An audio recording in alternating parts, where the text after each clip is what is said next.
of our leaders to prevent young people from coming together and uniting. And so what they did is try to pit organization against organization. They tried to pit leaders in the same organizations against each other. In New York, where I was, what they did was they arrested in, I think it was 1967, 1968, I'm not very clear on the date, I don't remember it at this moment. They arrested on charges of conspiracy 21 of our most effective activists, of our most effective leaders. As a movement, have to concentrate a lot of our energies on trying to liberate our imprisoned comrades. Even though they were given bail, the bail was $100,000 apiece, and only a few of them we were able to bail out. I think that we cannot look at the Black Panther Party in the past. We cannot look at the Black Liberation Movement as something in the past. African people are still not free, and there are still many, many political prisoners in the United States. It is time for us to demand total, immediate amnesty for all political prisoners and prisoners of war. If we do not take ourselves seriously, if we do not take our movement seriously, then we will have to hang our heads in front of our ancestors. Baba Ochosi, Ayeloda, Omolode. Ochosi, Ayeloda, Omolode. Baba Ochosi, Omayeloda, Omolode. Ochosi, Ayeloda, Omolode. Wole, wole. Wole, mada, oke, oke. Iwole. Wole, mada, oke, oke. Wole, wole.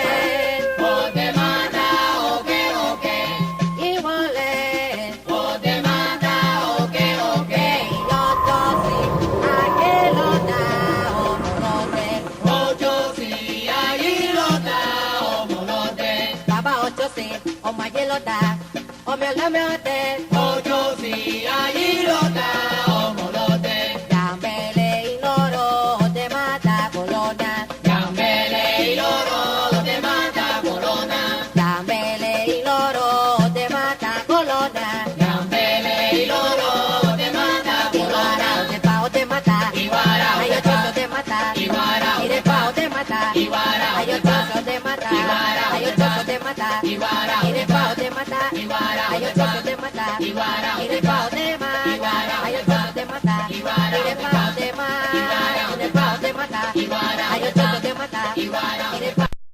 Where I was kept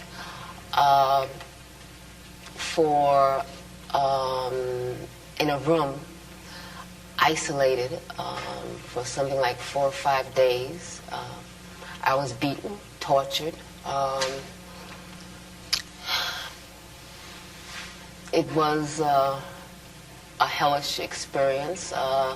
No one was permitted to see me. My aunt, who is also my lawyer, Evelyn Williams, had to get a court order for her and my mother and my sister to come and see me. I was in prison altogether 6.5 years. I spent more than 2.5 years in solitary confinement. Much of that was in men's prisons. In other words, I was the only woman. Even though they say that there are no political prisoners in the United States, I was kept in solitary confinement, kept in men's prisons because of my political beliefs. So you figure that one out. What it was prison? Prison was hell. It was a new kind of plantation. I feel like a maroon woman. I feel like an escaped slave. because what I saw in the United States in those prisons was slavery. It was black people with chains in cells. It was just poor people, you know, I mean, just stepped on and smashed. I'll never forget what I saw. I'll never forget what I've lived through. I'll never forget what my people have lived through.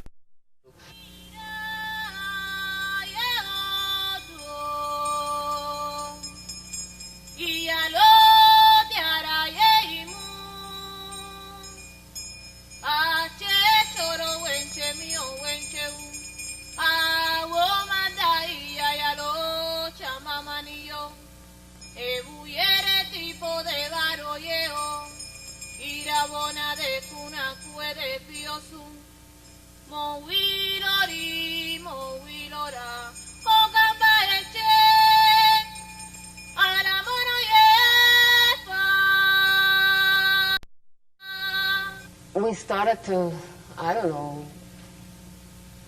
to feel tender toward each other. We started to feel an attraction, to feel like human beings again, I guess is the word for it. And the subject of sex came up, and we thought about it, and we talked about it. And it was really heavy. It was a heavy, heavy thing because, you know, I didn't know how to feel because so much that was around us was like slavery. You know, I mean, it was like very clear they were out to wipe us out. And it was real. It wasn't any fantasy, wasn't any joke. They were out to take our heads. And, you know, I felt like a slave. I'm sure he must have felt just like a slave. And we said, well, how could we even think about bringing a child into this world? But then what other world is there to bring a child in? I mean, the world is a terrible place. And, you know, I thought about my mother, my grandmother, my great-great-great-grandmothers, and what they must have thought about as slaves, bringing life into this world. And, you know, we just decided that we were going to live, you know. We were going to live, we're going to struggle, and we're not going to kill our own hopes. We're not going to kill our own life. We're not going to kill our right to live. And so we just decided to be human beings, to be people. In spite of all the people that were trying to squash us down and all the forces that were trying to dehumanize us, we decided to be human.